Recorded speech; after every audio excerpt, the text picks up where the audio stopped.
afternoon to our viewers in Nigeria and across the world. This is Lunchtime Politics on Channels Television. I'm Kayode Okikelu, and these are the major political stories we're tracking for you at this time.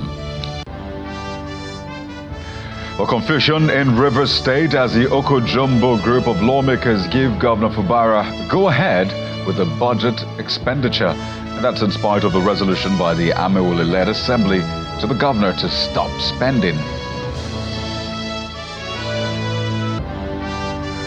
And federal government's recent economic package, including the 20 trucks of rice said to have been given to each state and the FCT, raises questions about when and how it's been distributed to Nigerians, plus how much impact it's having on the people.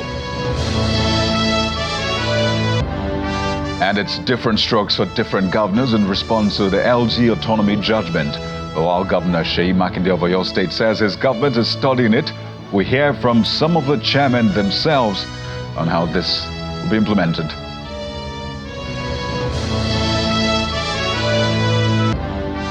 We begin with breaking news. The Rivers State House of Assembly, led by Victor Jombo, has condemned the resolution by the Martin Jombo-Led House, which barred Governor Siminalayi Fubara from spending public funds.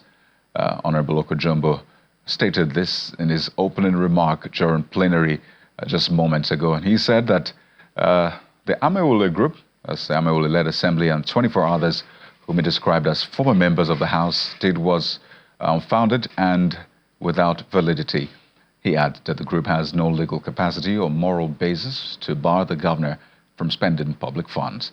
Jombo insists that Jombo-Led and 24 others are not members of the Assembly following their defection from the People's Democratic Party, PDP, to the All Progressives Congress, APC, in December 2023. But this is in spite of a court judgment which seems to have put a stay on that issue. So Jombo went on to add that the section of the Constitution which deals with the issue of defection is self-executing. He adds that the section was further made effective following the declaration of the 25 seats vacant by Edison Ehe, who says was legally recognized by a court as a speaker before his assumption. He stated that the Assembly led by him is a legally recognized House, which of course is managing the statutory allocation of the House. Well, this is yet another issue which is causing confusion in Rivers State, a situation which has lingered now for over 7 months. And while we'll continue to keep track of the political situation in Rivers State, let's take you to the national level now. Amidst a biting economic situation, the federal government says it has distributed 20 trucks of rice each to the 36 states of the Federation and the Federal Capital Territory, Abuja. And that's according to the Minister of Information, Mohammed Idris, just right after the Federal Executive Council meeting, which was chaired by the President, Bola Tinubu. And he says it is a first step as government works to address the issue of food shortage in the country. The minister appealed to the governors to ensure the effective distribution of the grains to the most vulnerable in the society.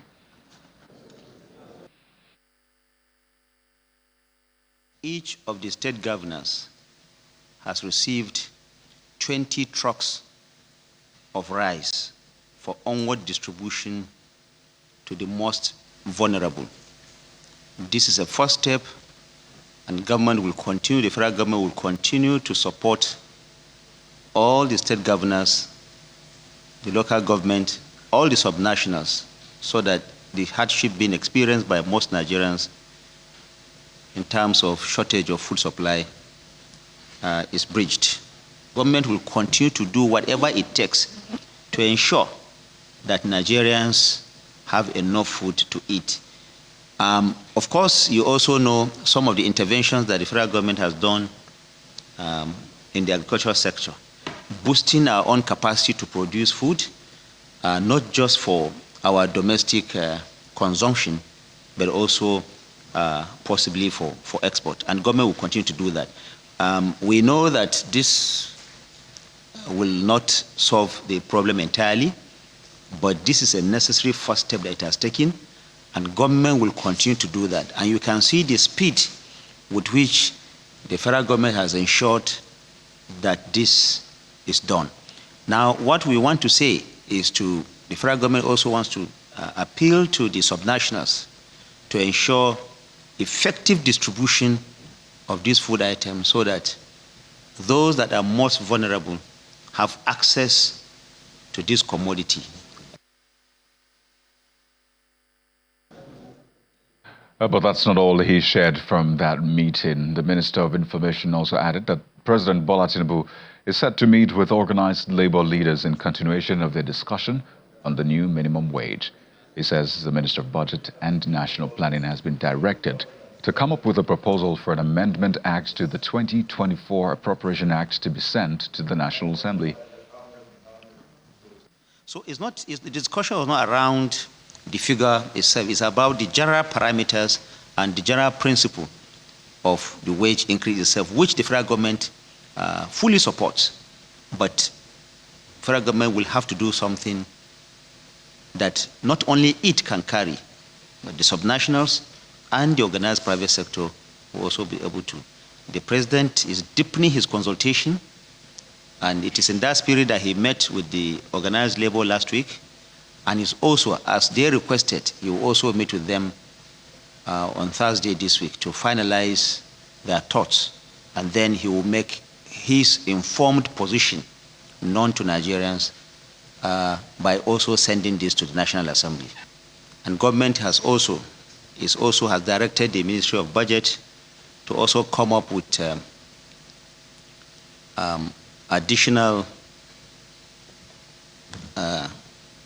2024 additional support for the 2024 budget, so that any differential or any gaps that there will exist in terms of what existed before the 2024 budget was approved, and the supplementary budget, and also what the requirement is for now. So government is working around the clock to ensure that it comes up with a minimum wage, like I said, that works for all Nigerians. More stories now. Following last week's landmark judgment by the Supreme Court granting financial and administrative autonomy to local governments, the Association of Local Government of Nigeria, ALGON, is assuring Nigerians that the financial autonomy given to the association by the Supreme Court will speed up development at the grassroots level. The body, which made this known at a media briefing in Abuja, commended the Apex Court for the timely intervention through its verdict. They also promised to monitor the budget and spendings.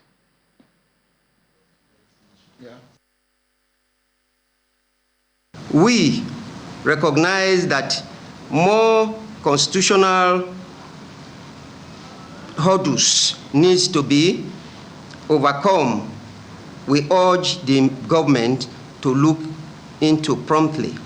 1, scrap State Independent Electoral Commission, that is the SEC, and empower INEC to conduct uniform election for the 774 local governments across the country and mirroring the 4 years tenure of state and federal offices. Remove Section 7 and 8 from the Constitution. The ALGON BOT is committed to supporting the federal government in ensuring the 774 local governments are accountable to the people. We encourage all Nigerians to participate actively in this local government's affair. Meanwhile, the Oyo State government has raised technical and legal committees to critically examine the Supreme Court judgment on local government financial autonomy with a view to making recommendations on the way forward.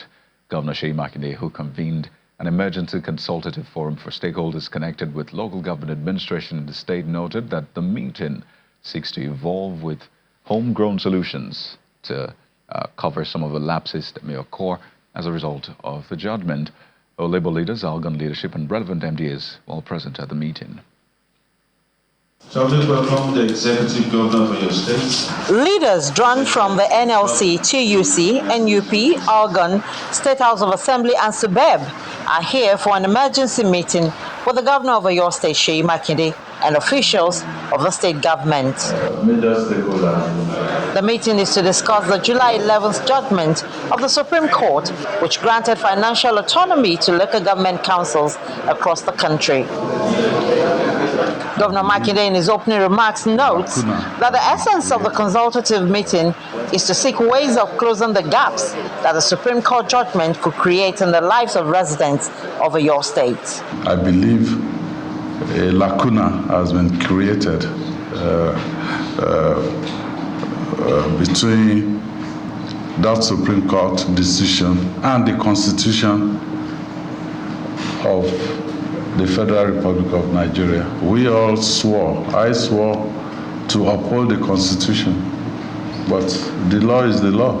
If the law says, if the law is in conflict, it behoves on us to look for our own homegrown solution that will ensure that we have transparency, we can operate, and our people, because when two elephants are fighting, the grass will suffer. Expressing confidence that despite the issues that the judgment will throw up, Governor Makinde says Oyo State would emerge stronger after its implementation. Oyo State will get out of this even stronger. We are people that we know what is good for our people. We can run our own affairs. The federal government is not superior constitutionally to the state government, where they have more resources than the states. On his part, the Attorney General of the state told journalists after the meeting that government has set up technical and legal committees to examine the judgment and make appropriate recommendations. The meeting today was to discuss what happens to Oyo State government, to the welfare of the people, to the development of the people going forward.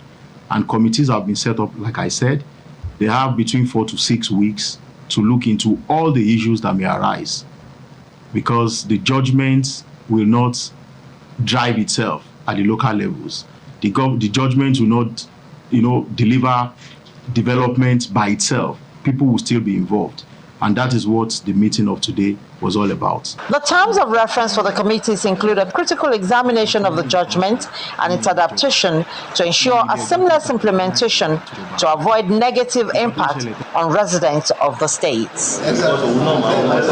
Bukola Oriowo, Channels Television News.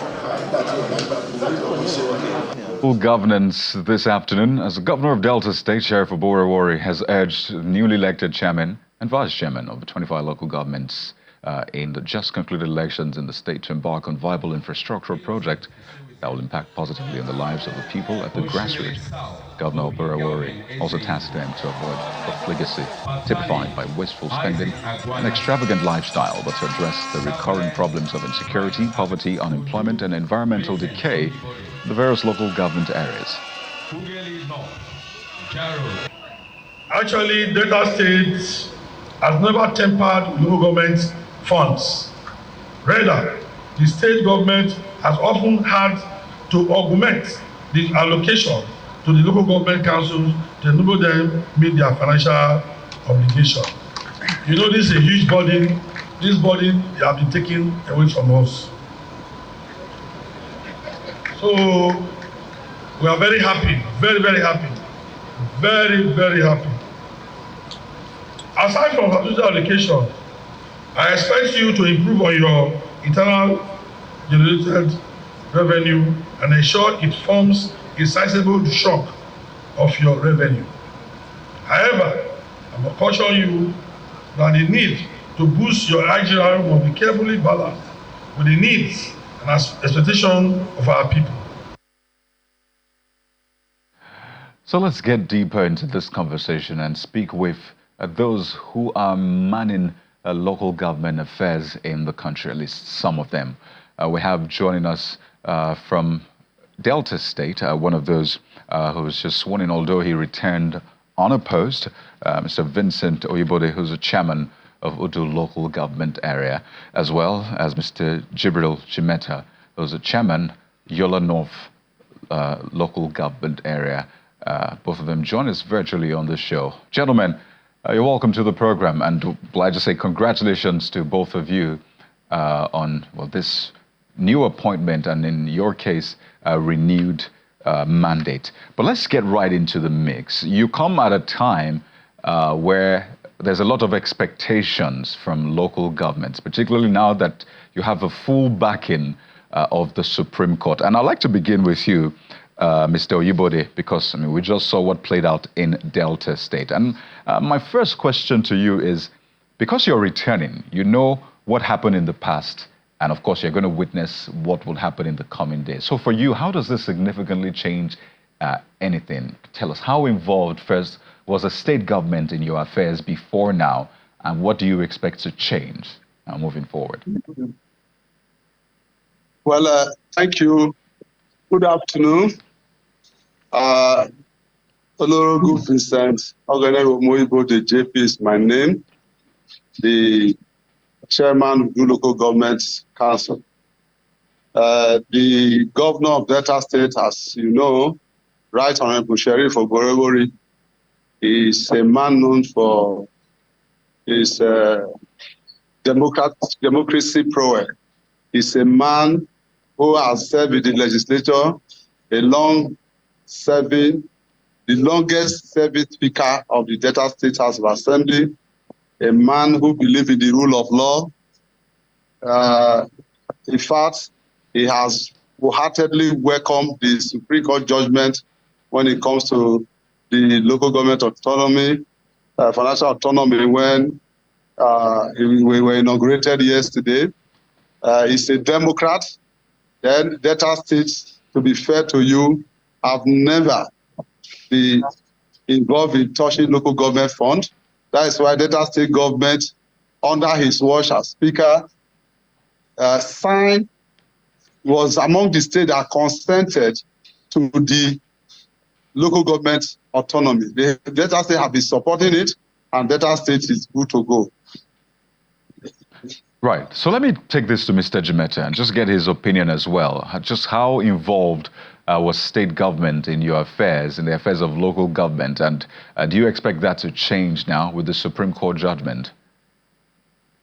Well, yes. The issue is the state government have been supporting the local government in Delta State. Mr. Oyibode, just a moment. This is for Mr. Jimeta, pardon me, just to get his opening thoughts as well. Then we'll have a back and forth, just to get him in. Okay, thank you. Okay, thank you. Mr. Jimeta, over to you now. Yeah, a very good afternoon to you all, and thank you for having me. First of all, I would like to state categorically that even before the landmark judgment by the Supreme Court giving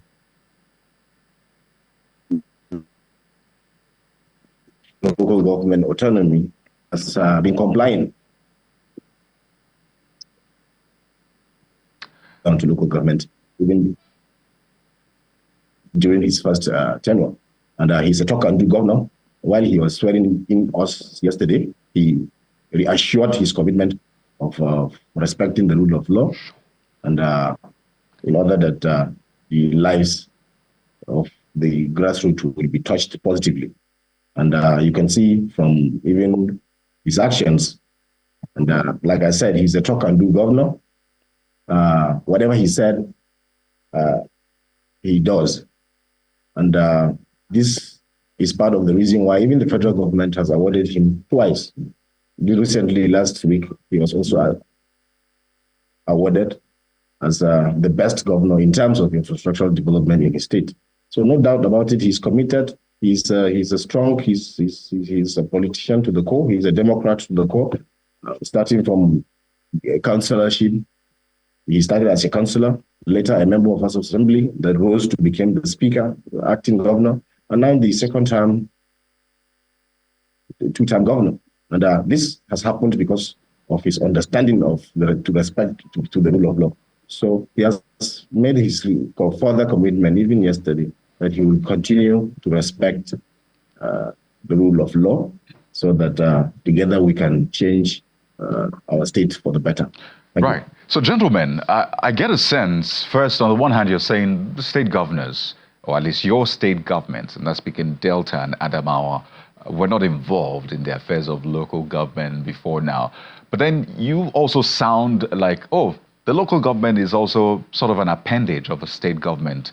As though, okay, the governor is doing well. You sound like you're, well, I say loyal to the governor, not asking you to be disloyal, but there's meant to be this clear separation of powers in that sense. So let's speak to the operationalization and see just how much this is the testament in reality. And I'll go back to Mr. Oyibode. So in terms of paying monies into the account, for example, where was your money paid into? That's money for local government, running of the local government. How did you get access to it for spending and disbursement? How was it operationalized, or how has it been operationalized in Delta State? Well, in Delta State, once revenue is received by the state, the Constitution then provide for a state local government joint account, as it was enshrined in section 164, subsection 5(6) of the 1999 Constitution. So the state government have implemented that, but however, whenever the money allocation is received by the state, the local governments are invited, and when they are invited to the state local government joint, there's a joint meeting. So at the end of the day, the money are distributed accordingly. The allocation is distributed accordingly the way it was released. That is why Delta State government is even jumping at this financial autonomy, because Delta State government, because of some burden of some local government, have over time added money to what is coming from the coffer of the federal government. So therefore, that is why they have been supportive. So in this case, very many of the issues that are the state support the local government for, the local government have to manage within the resources they have. And that is why His Excellency the Governor do advise us yesterday to also come out with a specialized system of internal revenue generation in order for us to shift some of the issues that will be confronting us. And that's a very valid point. Really, because you're able to raise some taxes, collect, even though some say bicycle taxes, nobody does all of that anymore, or television and all of that. So you also are empowered by the law. So let's push this further and go back to Mr. Jimeta so we can have this back and forth. So speak to us, Mr. Jimeta. For example, last allocation you got, how much was it? What did you spend it on? So I know you paid salaries, but what did you spend it on? So people know the responsibilities you have as local government, so they know what questions to ask and how they can work with you as a local government. So tell us how much you got the last time you got allocation and what it was used for. Well, thank you very much. You know fully well that we were only sworn in yesterday. However, as far as I know, my local government is strategically located, being the state capital, where on monthly basis, there are certain things we know that happens to complement the effort of His Excellency the Governor. He has beautified Yola North and Yola South being the state capital, and it is only fair for local government chairmen to complement his efforts. First, in ensuring security to his to the state capital, because of the influx of businessmen and investors, to ensure that they will come and invest and do their business freely. Our people will sleep with their two eyes closed. So in terms of that, I think so much has been done by the local government aside paying salaries. Secondly, the hygiene and sanitation is key. Right. Having done a lot to the state, he has beautified our state capital. It is only fair that we compliment him through ensuring that the town is well sanitized and every part is clean and the rest. And so much has been done, or is being done. All right. So security, it's interesting you mentioned security. It will be good to see how local governments participate and infrastructure in terms of sanitation and all of that. But on a final note, gentlemen, because I know you have a lot of work to do, all of the people are looking up to you. The federal government says that 20 trucks of rice have been distributed to states and the FCT. So I imagine that your state has gotten receipt of that. If you haven't, let us know. And I imagine that local governments will be playing a key role in that. So just 20 seconds each. I want to know if that has happened in your state, if it's happening, and what role you'll be playing, gentlemen. I'll start from Mr. Oyubode, then Mr. Jimeta. 20 seconds each. On the palliative issue? Yes, please. Have you received it, and are you playing a role as local government? Thank you. Like my colleague from Taraba just remarked that we were sworn in yesterday, but however... No, you are returning. Before this, Mr. Oyubode, you are returning. You returned on a post, if I'm correct. Yeah, return on a post here does not mean I was a local government chairman before. So what it means, in my local government, when my people across party line, when I emerged as the PDP candidate, across party line, the APC, Labour Party, they all stepped down for me, and the leadership of the party said, well, I'm good to go because of possible my track record on how thus far I have worked in the local government before. I was a youth leader, as an Udu person, my local government is a mono-ethnic local government. All right, so basically you've not gotten receipt of it. Thank you for that context. But I want to further inform you, I'm knowledgeable about it. Yeah. As candidate, the Excellency, the governor, make it mandatory for us to work with the head of personnel who were in charge of the local government for about 3 months. So we were able to monitor we joined in monitoring the distribution of the palliative to all nook and cranny of the local government. So so you've distributed yours. It to be distributed. All right. So it's all moved around. I think about 2 weeks. I have to go to Mr. Jimeta now because well of time. Distributed. Mr. Oyubode, pardon me. Yeah. So, Mr. Jimeta, your turn now. Is that something you're aware of, and are you actively a part of it? Quickly. Yeah, if I understand what you're saying, or what you're asking, is whether we are aware of the recent rice distributed by federal government to state governments. Yes, please. Is that the question? Yes. Yes.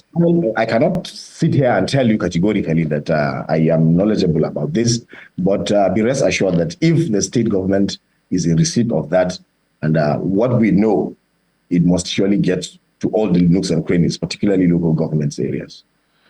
All right. We are waiting. Yes. Gentlemen, we'd like to thank you so much. This is something we'll be doing from time to time, engage with local government authorities in Nigeria. We'd like to thank you for your time, Sir Vincent Oyubode, Chairman, Udu Local Government Area, Delta State, and Mr. Jibril Jimeta, Chairman, Yola North, Adamawa State. Wish you the very best, gentlemen. Thank you, and have a good day. Thank you. All right. Well, it's a sad day for the National Assembly, as the House of Representatives has announced the death of a member of the 10th Assembly, Representative Ekene Abubakar Adams of the Labour Party, Kaduna State, who died today at the age of 39. A statement by the spokesperson of the House, Honorable Akin Rotimi, says that Representative Adams was a dedicated public servant, a passionate sports administrator, and kind philanthropist. And that's been the program for this afternoon. Thank you for watching. I'm Kayode Okikulu.